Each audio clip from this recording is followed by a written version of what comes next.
A Idade Média, período que se estendeu aproximadamente do século V ao XV, foi uma época de grandes transformações, superstições e contrastes sociais. Entre os diversos aspectos da vida cotidiana medieval, que frequentemente passam despercebidos pelos livros de história, existe uma história peculiar e fascinante: a relação entre os seres humanos e os gatos domésticos. Longe de ser uma simples questão de companheirismo animal, ter um gato na Idade Média revelava segredos nada nobres sobre higiene, sobrevivência, superstições e até mesmo sobre a estrutura social da época. Para compreender verdadeiramente o que significava ter um gato durante a Idade Média, é essencial primeiro visualizar como era a vida cotidiana nesse período. As cidades medievais eram ambientes extremamente insalubres, onde o saneamento básico era praticamente inexistente. As ruas eram verdadeiros lamaçais de lama, dejetos humanos e animais, restos de comida e toda sorte de detritos. As casas, mesmo as mais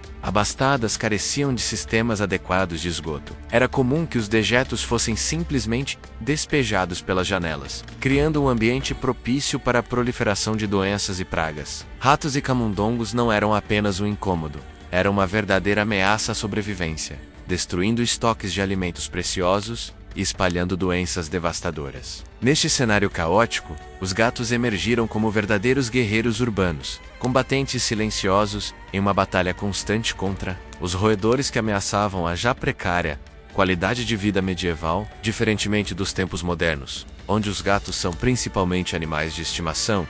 Na Idade Média, eles desempenhavam um papel fundamentalmente utilitário. Ter um gato não era uma questão de carinho ou companheirismo, era uma questão de sobrevivência econômica e física. Os celeiros, padarias, moinhos e armazéns eram constantemente assediados por hordas de ratos que podiam devastar semanas ou meses de trabalho em apenas uma noite. Para uma família camponesa que dependia de suas reservas de grãos para sobreviver ao inverno, a perda de alimentos para roedores poderia significar a diferença entre a vida e a morte. Os gatos, com seus instintos de caça altamente desenvolvidos, ofereciam uma solução natural e eficiente para este problema. Um único gato poderia capturar dezenas de ratos por semana, protegendo não apenas os alimentos armazenados, mas também evitando a propagação de doenças transmitidas por estes roedores. Surpreendentemente, os gatos possuíam um valor econômico muito específico na sociedade medieval. Documentos históricos revelam que gatos eram frequentemente incluídos em inventários de propriedades, testamentos e até mesmo em dotes matrimoniais. Um bom gato caçador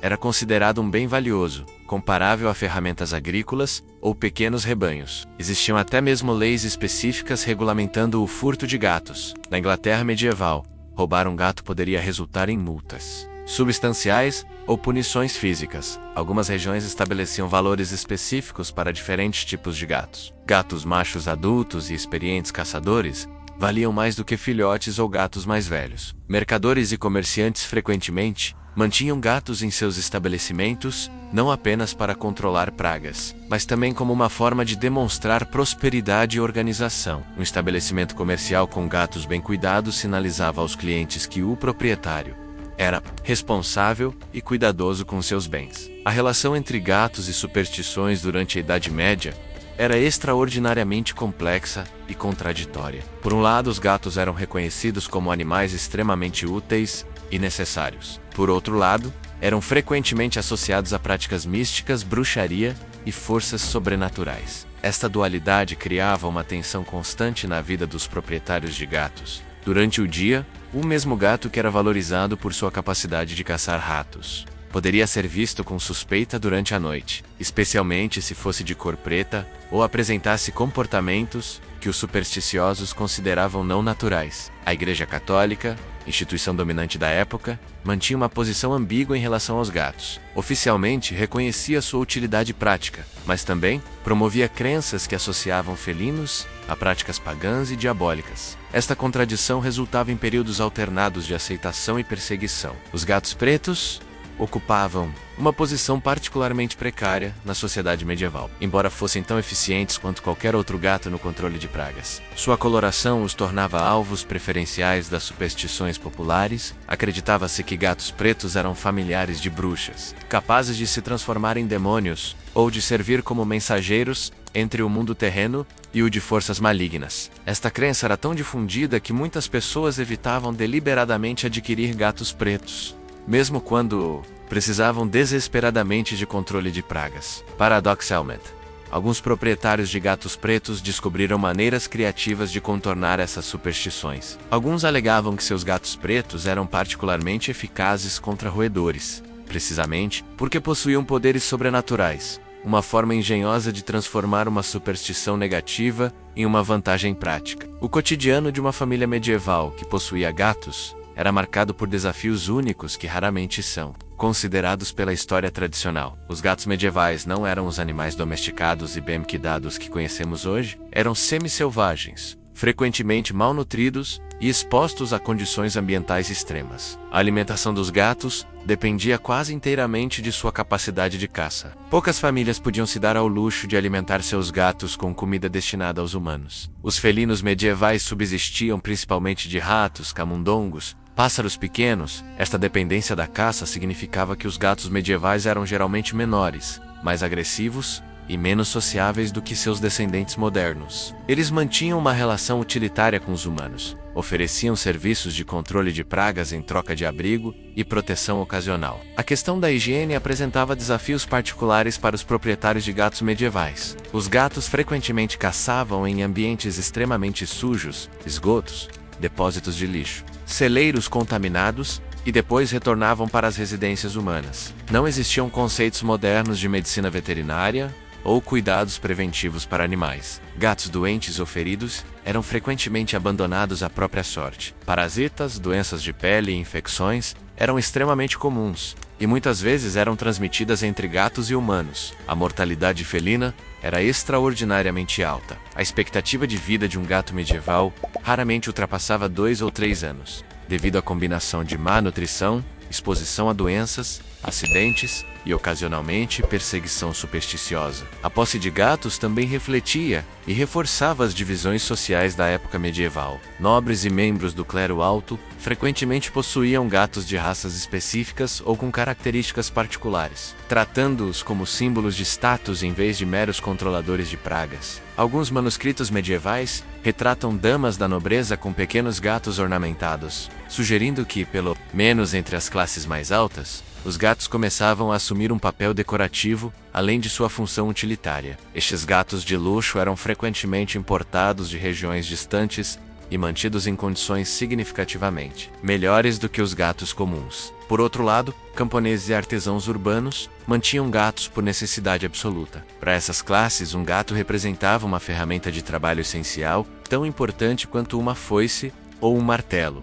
Na Idade Média se desenvolveu uma série de rituais e tradições específicas relacionadas aos gatos, muitas das quais revelam as ansiedades e esperanças da população medieval. Algumas regiões praticavam rituais de benção de gatos, onde sacerdotes locais abençoavam os felinos antes das estações de maior atividade de roedores. Existiam também tradições relacionadas ao nascimento e morte de gatos. Quando uma gata dava à luz, algumas comunidades realizavam pequenas cerimônias para proteger os filhotes contra influências malignas. A morte de um gato particularmente eficaz no controle de pragas era frequentemente marcada por rituais específicos, reconhecendo sua contribuição para a comunidade. Muitos mosteiros e instituições religiosas medievais mantinham gatos. Apesar das ambivalências teológicas em relação a esses animais, os manuscritos e livros preciosos guardados nestas instituições eram constantemente ameaçados por ratos que podiam destruir séculos de trabalho intelectual em pouquíssimo tempo. Monges copistas frequentemente desenvolviam relações afetuosas com os gatos que protegiam suas bibliotecas. Alguns manuscritos medievais contêm desenhos marginais de gatos, sugerindo que estes animais eram não apenas tolerados, mas ocasionalmente celebrados por sua contribuição para a preservação do conhecimento. Existem registros de mosteiros que mantinham gatos oficiais, com responsabilidades específicas de proteção de diferentes áreas do complexo monástico.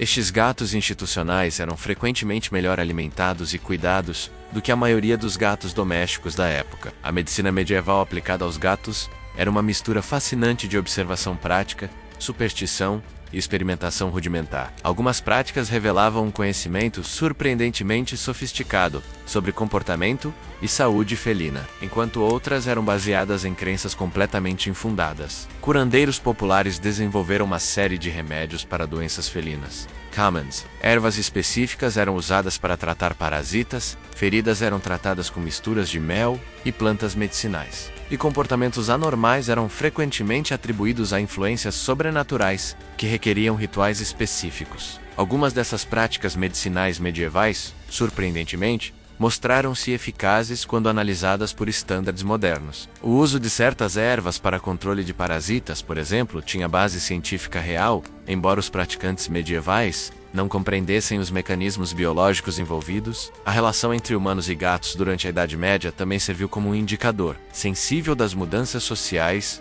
e econômicas mais amplas. Períodos de maior prosperidade eram marcados por melhor tratamento dos gatos, enquanto épocas de crise frequentemente resultavam em abandono ou até mesmo perseguição destes animais. Durante a peste negra do século XIV, a relação com os gatos tornou-se ainda mais complexa.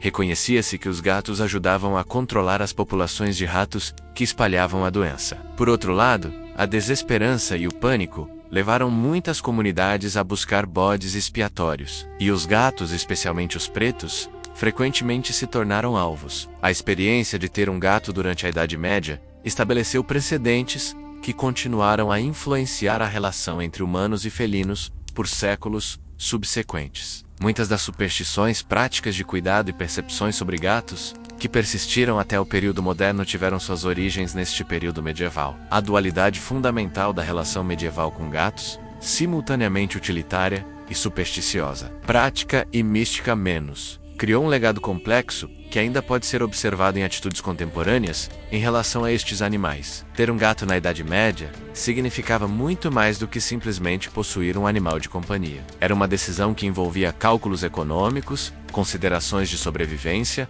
navegação cuidadosa de superstições complexas e adaptação a condições de vida extremamente desafiadoras. Os segredos nada nobres revelados por esta análise mostram que a vida medieval era ainda mais complexa e interessante do que frequentemente imaginamos. Os gatos medievais eram simultaneamente salvadores e suspeitos, ferramentas essenciais e possíveis ameaças sobrenaturais, companheiros práticos e símbolos de status. Esta história felina medieval nos lembra que mesmo os aspectos aparentemente menores da vida cotidiana histórica podem revelar verdades profundas sobre sociedades passadas. Os gatos medievais, com suas vidas precárias mas essenciais, oferecem uma janela única para compreender como nossos ancestrais navegavam um mundo simultaneamente perigoso e maravilhoso. A próxima vez que observarmos um gato doméstico moderno, podemos lembrar de seus ancestrais medievais, guerreiros urbanos, que lutaram batalhas silenciosas contra pragas, sobreviveram em condições